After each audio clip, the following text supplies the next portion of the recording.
Welcome to You Plant, We Water. I am your host, Dr. Toya Flowers, licensed professional counselor with a specialization in marriage and couples counseling, as well as I am a professor of, you guessed it, counseling. And here in this corner of the world, we are focused on talking about faith, mental health, and how to help you have the happy, healthy, thriving relationship that not only you deserve, but that God wants for you. So, amen, right? As you can see, I am so excited because this is unlike any other show. Today, we are You Plant, We Water live. So thank you to the studio audience. What we'll do is we're going to talk about our topics. One of my little things that I do is I cover it from the three P's. A little bit of petty, professional, and then prophetic. So our topic for today is who taught you love? Okay. All right. Let's get into it. I need my glasses just that quick. Okay. So the first thing I want to know, this will be our petty part, right? I want you to think back. What did you learn or hear about love when you were growing up? I'll start. Love hurts. Don't love him more than he loves you. Anybody else? What other things that maybe you have heard about love growing up? Anybody? It's a secondhand emotion. That's right. Secondhand. Anybody else? Love don't cost a thing. Foolish in love. That's crazy in love. It being emotional. What was that? It don't hurt, right? And it's almost like everything we hear about love. I was going to say there's almost always the opposite. Love don't hurt, it does hurt. It don't cost a thing. Ain't no love without paying the bills, right? It's all you hear all of the things, right? Beautiful. Well, we're going to start before we dive deeper with God's definition of love, right? 1 Corinthians 13, 4 and 7 tells us love is patient. Love is kind. It does not envy. It does not boast. It is not proud. It is not rude. It is not self-seeking. It is not easily angered. It keeps no record of wrongs. Love does not delight in evil, but rejoices with the truth. It always protects, always trusts, always hopes, and always perseveres. Or as the other versions say, love never fails, right? Sorry, y'all. Emma, you and audience, I got a lot going on today. All right, so that's what we know love to be. However, I bet not only did you hear some things growing up about love, and then you probably had your first love, which they sometimes call puppy love, right? Whether that's true, some people's first love, they're still with them to this day. However, I want you to think back to when you were growing up, okay? We are moving into, when talking about who taught us how to love, a lot of times what we learned about love was based on survival, how to survive in the family or the school environment, whatever environment we were in. So I want you to think back to little you. When love felt uncertain, when you were growing up, what did you learn you had to do to keep it? All right. So little you, when love felt uncertain, what did you have to do? What did you learn you needed to do to keep the connection? Anybody? Let me warn you all, only share as much or as little as you feel comfortable sharing. Okay. Communication, right? So when it felt uncertain, you learned, I have to say something. I need to communicate. Good. Anybody else? My grandmother always told me that she would love me unconditionally. I love that one. That's coming in on our screen. Absolutely. What else might you have learned? And if it's not when you were little, think back to the first love or some of those loves that didn't go too well. What did you learn you had to do or think you had to do, right? To keep that connection. Say that one, right? Sacrifice, right? I have to sacrifice. That is a common one. I have to sacrifice all kinds of things. Myself, put myself last. That's a good one. Anybody else? What else did we? What was that? Being patient. And somebody said compromise, right? So patience, compromising, some sacrifice. Okay. Anybody else? Think, yes. Come on. I was like, who gonna give me that? Yes, you had to over, especially, if we keep, I told y'all I get petty, but little me, I felt like I had to over apologize, right? I'm gonna tell y'all, my dad was a military man. We were gonna get a whooping, right? It would be noon, and he would let you know that after 60 minutes went off at 6:30, that's when the whooping was coming. So for them 6 hours, I was over apologizing, making peanut butter jelly sandwiches, all the things like, ooh, and then 6:30 would come. You ready, trooper? I was like, oh, thought I got out of it. But yeah, over apologizing or feeling like you have to ignore your own needs to keep somebody else happy or to bring back that connection. That's good. Anybody else? Any other thoughts? Okay. This is good. All right. I want to share with you, and if we could pull up the visual that I have. In the world of counseling, and most of it is not new, a lot of what we do in counseling is directly connected to the Bible. But what they discovered is that a lot of times when we're trying to survive, we adopted certain family roles, right? And I'm going to go over these with you, and I have a few handouts for you to take if you're in the studio audience if you want. But I want you to listen and think about what role might you have played. There's the people pleaser. This person learned that if I keep you happy, I'll stay connected. So they sought approval. They tried to avoid conflict. They put others first, and they minimized their own needs. Any people pleasers? All right. The blamer. This one, they wanted a sense of control. Their core belief is if I stay in control, I won't get hurt. So they could be critical, controlling, a little reactive, defensive, and judgmental. I'm not going to keep asking because you may or may not want to claim your roles, all right? The computer or the intellectualizer, their core belief, if I stay logical, I'm not going to feel any pain. So they are going to be overanalyzing, withdraw, avoid emotions, and be detached, right? This sometimes look like, maybe there's been a loss in the family and the computer is like, well, we all have to go at some time. So, right? The mascot or the jokester. Their core belief, if I make you laugh, I won't have to feel. So they use humor to deflect. They avoid seriousness. They change the subjects. They try to keep things light, right? If you think about it, if you've ever tried to have a family meeting, the jokester is always, you're like, okay, that's good. We want to get this finished. We just want to figure out where is the family reunion going to be at. All right. The enabler, they are a caretaker. Their core belief, if I take care of you, I am needed and safe.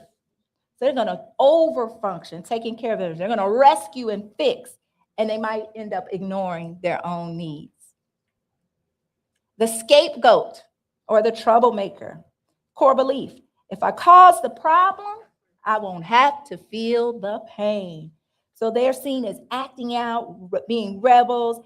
And what's true about the scapegoat, if you were the scapegoat, you carry the family's pain. A lot of time, the scapegoat carries everything that everyone else doesn't want to deal with. So if they focus on this one family member, they don't have to look at the dysfunction that exists within the whole family unit. Okay? So that's the scapegoat. The lost child, the invisible one. That core belief, if I stay hidden, if I stay invisible, I won't be a burden. Right? So they withdraw, stay quiet. They try to avoid attention and feel unseen. We see the lost child or the invisible one a lot of times, especially in families where there's a child who has a special need, or they're ill, or a child passed away. The other sibling can become the invisible one. They don't want to be a burden. Mom and dad already got so much going on. I'm gonna just try to figure it out on my own.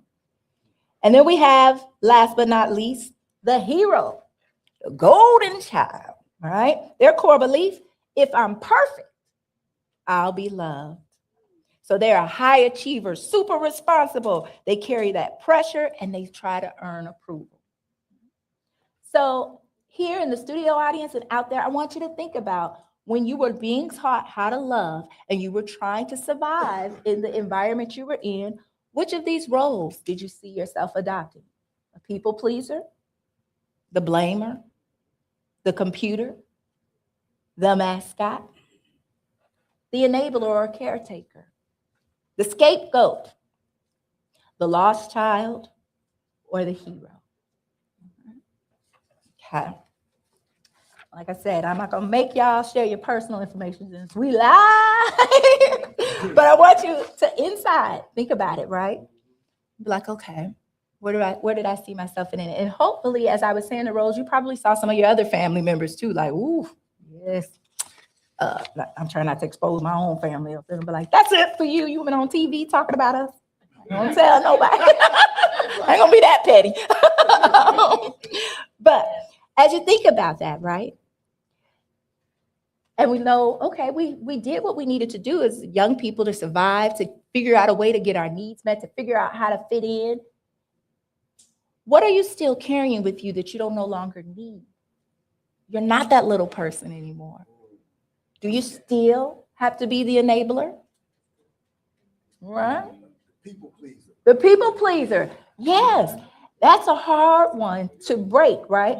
Because everybody loves the people pleaser. And sometimes when you're trying to move into something different or trying to observe your boundaries, people have a problem with it because they're like, no, you all, right? They don't want to hear your no. And they're like, you always help. You're always there for everyone. For my people pleasers, one thing I tell them is the only people that'll have a problem with your no are the ones who don't respect your boundaries. That's good. That's a book. Okay. Right? So remember that when you say, I have a good girlfriend, she says, no is a complete sentence. No, period. Right? Now, I'm going to be honest, y'all, because I got a little people pleaser in me. So I haven't got to the no as a complete sentence. I'm always going to give you a no and a reason. Like, no, because, but beyond that, just know anybody, only the ones who don't want to respect your boundaries going to have a problem with it. Everybody else is going to be like, oh, okay, I get it, right? Okay, so as you're thinking about these roles, right, and how they served you, but now we're trying to think, how do I move past that? Because a lot of us and I see this all the time in my practice, right? A lot of us, we have a grown-up body, but we're still that little girl or little boy inside. And that's how we show up in our adult couple relationship. When it gets tense or when we feel like our loved one, our partner might leave or abandon us, grown-up Toya doesn't show up. Little girl Toya shows up, right? And I go immediately to those roles. So as you're thinking about that, I want you to think about when you're in conflict as an adult, which version of you shows up? Is it the adult or the one who learned how to survive?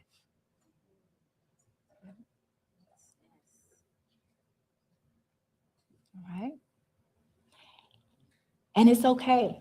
Those roles helped us connect, helped us have an identity in our family, but they are not how God designed you to experience love. So if we can get you back to little him or little her before anybody told you they weren't good enough, they didn't love right, they were too sensitive or too disconnected, or you got to toughen up, you can't show up in the world in that way. And not to say that these things aren't true, but a part of you probably have forgotten about. And if we can connect back to that, that's where that healthy, thriving love is. All right? I'm going to pause here. Thoughts? How is this making sense? Or you're like, this ain't going to work. We can't do that. We can't be going out there with a heart on the sleeve now. The lost child. Yeah. You want to hear a little bit more about the lost child? Yes. The lost child, that invisible one, right? They are going to oftentimes show up as really self-sufficient. They can get it done. They're probably not going to ask for help, right? Because they learn, hey, I don't want to burden anybody. I'll figure it out, right? I'll figure it out. Yeah. What category would you put a person who has no love, like a serial killer or a mass murderer? That is an excellent question. I want to repeat that. What category do we put somebody who has no love, like a serial killer or an ex-murderer? That is where the term, we hear this all the time, psychopath, sociopath, that's exactly what it means. Because there are certain people who oftentimes they've had some really bad experiences in childhood, but not always, but they are incapable of love. And that is what causes that behavior, that killing and all of those things. Would that be Trump? I love it. I heard, would that be Trump? Would that be? Well, listen, let me see. How do I? Let me think here. You can. There is love for him, and there are people who love him, and there are some things, and we don't know. What I don't know is who he is at home, who is his core character, and what is performance. But part of what he performs does seem to meet criteria for certain personality disorders, but I don't know if that's who he really is or not, right? But if it is, yes, that's why we combine faith and mental health. Love it, right?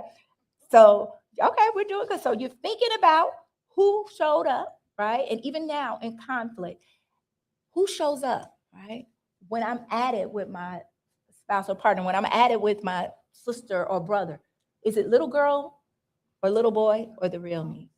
And then if you take that and you're thinking about that for yourself, and then you remember that person who you at it with, they little representative is there too. Now we see why I can go left.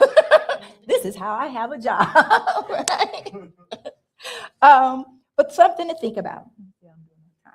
All right.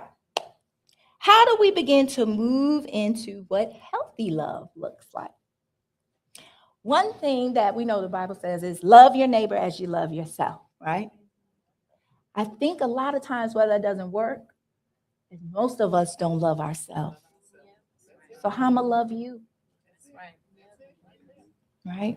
And if we could start to move into what loving myself looks like, then I can truly love you. I cannot pour from an empty cup. Right? But some people think, especially depending on what role you grew up in, maybe a caretaker, some people think that's selfish. I can't put my needs first. I can't love me first. You have to. You have to. How can I truly love you, love my neighbor as myself, if I don't love me first? Okay? Yeah. So that's something we want to shift in our mindset. There's nothing wrong with putting your needs first. This doesn't mean we become selfish or narcissistic or sociopaths or psychopaths, right? But it's how do we express what I need? A lot of times what I find with my couples, y'all, and it's my ladies, we the most guilty of this. We be like, you should know what I need. He does. Whoever said nope is right, right? Nobody can read minds. Nobody can. So instead, make it plain and give them the chance to either one, show up for you or not. Then you make your decision. But you can't make, it's not fair to make your decision based off he should know. Right? So instead, make it plain. Hey, I'll give a real world example. My partner would bring me flowers every week. I love flowers, right? But I don't like putting them in the vase, cutting them, arranging them, and all of that stuff, right? I recently saw, this is petty, but I recently, maybe yesterday, I saw on YouTube where the women were saying, if I have to do all that work, it's not a gift, it's a job now, right? Now I'm a florist. I want my flower, I like them just arranged. I just want to admire their beauty. I don't want to cut them and do all the things, right? So I just said that. I just said, I love that you bring me flowers. It makes me so happy, but I really don't like arranging them or cutting them. So can you keep that in mind? He had a choice then. He could have did any one thing. He could have been petty and been like, fine, no flowers for you. Okay, fair enough. And hey, that would have been one way. You ain't got to cut them because you ain't getting them. Okay.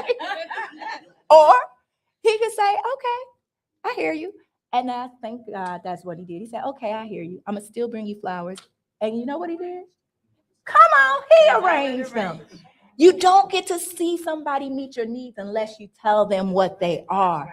Give them the chance to show up for you or fail you so you can make an informed decision, right? Don't assume. So that's that piece, okay? How do we move? What does healthy love and attachment look like?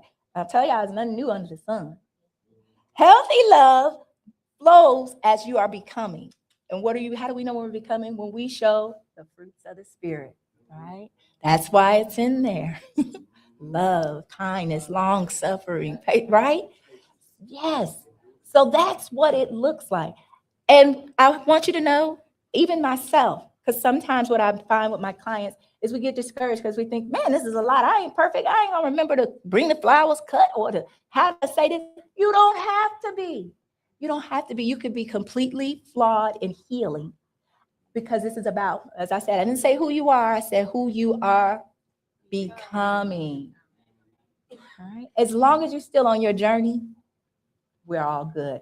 I usually run into the problem with the people who think they've arrived, right? Like, that's where the problem comes in. Okay? All right. Questions so far, because I'm going to have y'all do an activity in a second. Sounding good? Yes. All right. Well, as therapists, we got our little tricks. I shouldn't call them tricks, but they're tricks of how we try to get you to connect back with that inner child. Because what I have to do is I have to get you to shut off the part of your brain that's overthinking, over analyzing, over adulting, right? Like, I ain't gonna tell nobody that. It's funny, my don't get me, I'm about to tell. My mom taught me when I was telling you, what did you learn when you were loving? Because she learned it from her mama, who learned it from her mother, and every girl was taught, don't have more kids than you can carry out the door when it's time to leave.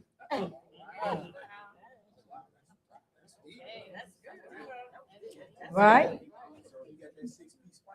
Yeah, like, you trapped. I'm like, okay.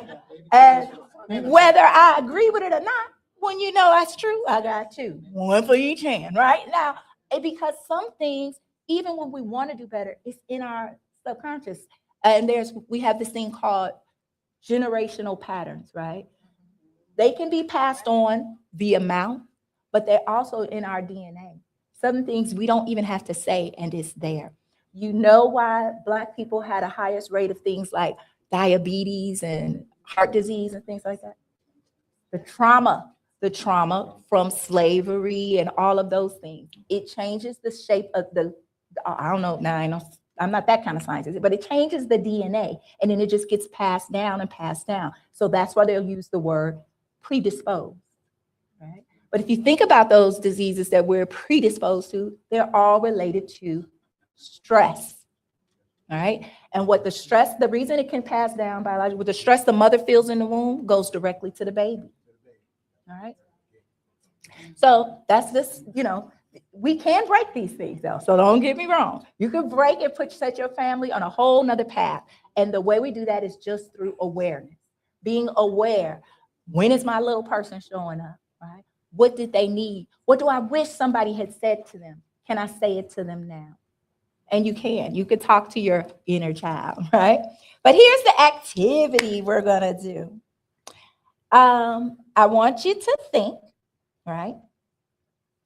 I want you to think about one person. It could be real or imagined. And so what I mean by imagine, right? They could have been on TV, right? One person who you really admired when you were little. Think about when you were about 7 or 8-ish, right? Okay. We got somebody in our head. Let me hear some names of whoever they may be. Superman. I love it. Anybody else? Somebody you really admire when you were young. Wonder Woman. I love it. Spider-Man. Yes. Superman, Wonder Woman, Spider-Man. Hulk. The Hulk. Okay. Your big brother. Oh, you mind sharing his name? Let's give him a show. Irvin. Come on. Irvin Jr. Oh, I see you. I see the emotion as you think about him. Okay. Anybody else? Batman. All right. We got Batman, Spider-Man, the Hulk, Superman, Wonder Woman, Irvin Jr., right? Some people, it may be a teacher, but I really hope that you have somebody in your head. This is important because remember, I'm trying to connect you to something that's subconscious. Okay, so we all, that girl. Ah, from the show. I like it. Beautiful. Okay. So does everybody have someone in mind? Real? Apostle Hinton. Beautiful. So everybody got somebody in their mind? Okay, beautiful. Now, what I want you to do is think about what are 3 things that you like about them, right? So if I'll use myself. I liked Claire Huxtable. All right, she was one of the ones. And one thing I liked is even when she was mad, she was so cool, like when she was like, oh, I don't know how many of y'all remember, but she would be like, oh, you went to see the Wretched and had a good old time. And I'm like, oh, she's mad and she's cool. But think about the person you name and come up with, I know it's a lot to reclaim, but at least one thing for now. When you go home, continue this, right? But what's one thing you really liked about them? Anybody want to share something about their person that they like? Strong and brave. Yes. Anybody else? Who? The dressing. Yes. She was stylish. Yes. Fashionable. Anybody else? Batman whoop people, right? Don't play with Batman. Yes, it was. Whooping people, utility belt, and the bank account. Love it. Anybody else? Yes, go ahead. Big muscles, Hulk and the big muscles, strong. Okay. Yes, Miss Henson. Beautiful smile. Yeah. She was engaged into the classroom. She just had an aura about her as a Black teacher. Ooh. She just always made you feel you could do anything, no matter if you had an F. She gave you that F with a smile on your face. What? Come on, Miss Henson. I love it. I love it. You said it. I love that. So she was a Black teacher, and that aura about her just made you feel like you could do anything, even if you was in trouble. Beautiful. Okay. Now here's the secret behind this, right? This is scientifically proven. The reason you are attracted to that particular person, the reason you admire them, because that's who you are or becoming. We're drawn to something that represents a part of ourselves. I don't know if you're going to become a billionaire, but you might. Right? But I bet you could whoop some people if the time came. Right? And to this woman who said, Miss Henson, and that she made you feel like you could do anything. I don't know if you remember, but before we started going live, I was nervous. And you told me, it's going to be okay. You could do it. We're here. This is completely unscripted because I didn't know you were going to say that, right? Yeah, but think about that, right? So I heard strong. That's because even if you don't believe it now, it's who you're on your way to becoming. So I heard strong. I heard all kinds of things. Think about that person. And when you go home tonight, just be honest. What is the things that three things you like about them? And now you know. That's why. Wow. Right? That's why. So the point of all of this is we're trying to bring ourselves back to who we were before the world told us no, for whatever reason. I know you remember when you were 7 or 8, bless my child's heart, he's in here now until he was probably at least 11. He wanted to be a Ninja Turtle, right? And I was like, okay. People would ask him, what you want to be when you grow up? And the answer was a Teenage Mutant Ninja Turtle. And I would be like, and he is going to be the best one ever. Okay? I bet he's going to be a Ninja Turtle. He's mature now. He wants to be a soccer player, but you know.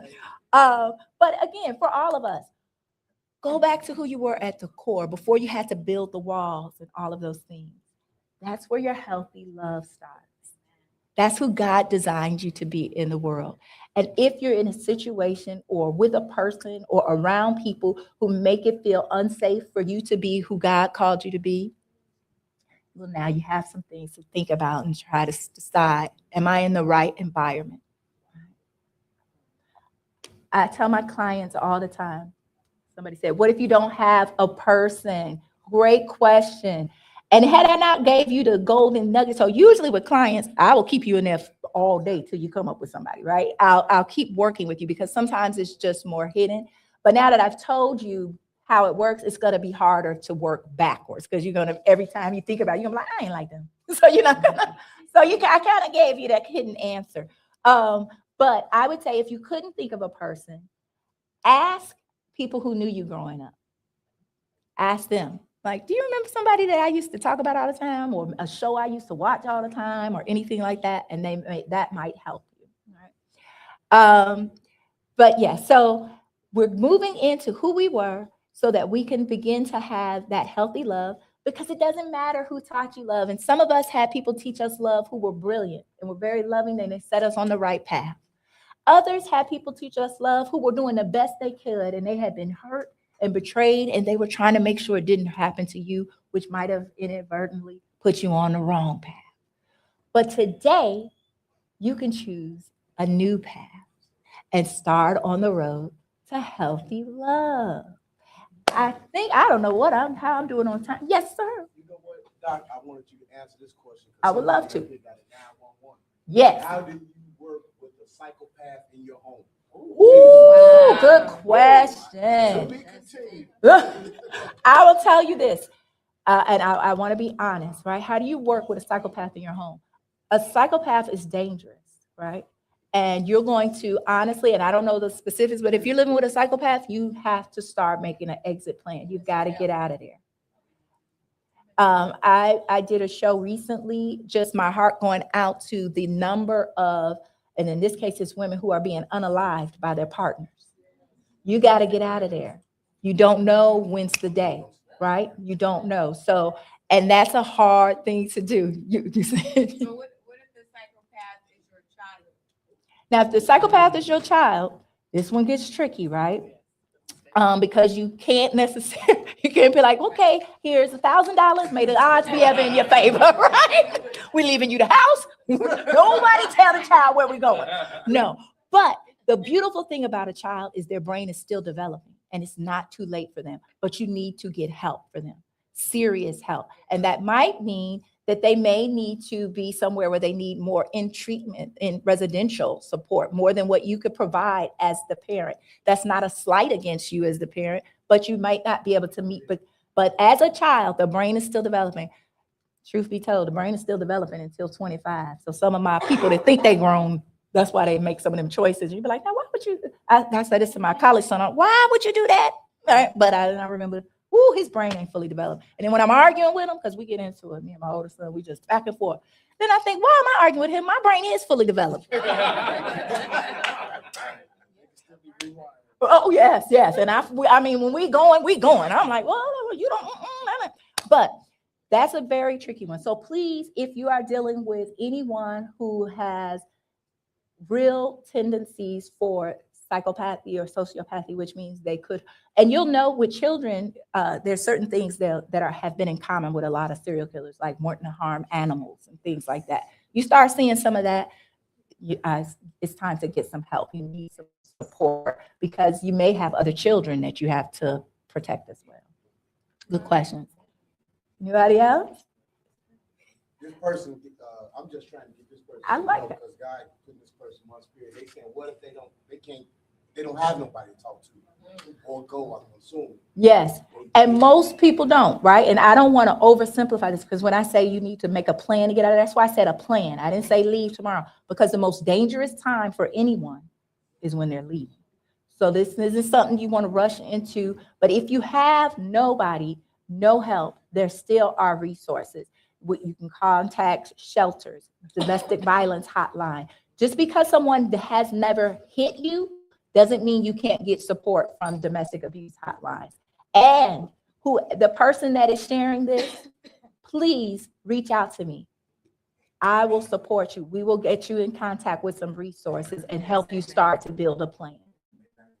And you can reach me at info@drtoyaflowers.com, or you could just go to my website, drtoyaflowers.com. I have a Facebook page, You Plant We Water. You can DM me. But if somebody truly is psychopathic or abusive, or even if honestly they're finding out that most of the men, and I'm sorry, men, I ain't picking on y'all, but just saw these studies, who do unalive their wives, the vast majority of them never hit them first. Right? We're familiar with the cases where it's abuse in the home and we think, oh, but a lot of times it's this resentment and these mean things is building up over time, right? So we want to take it serious. So anyone who's listening, if you want resources, you want support, reach out, because it's scary when you have no one, but the truth is you aren't truly alone. We just got to get you in contact with the right help. This was beautiful, y'all. Any final comments, questions, concerns? You all did wonderful. Thank you for taking a risk and sharing with me about who taught you love. We talked to each other about it. We did a little petty. We did a little professional. We made sure to put in a prophetic so I could stay on the network. My little thing that I do at the end is I say you plant, you say we water, and we all say God gives the increase. All right? You plant, We water. and God gives the increase. Thank you.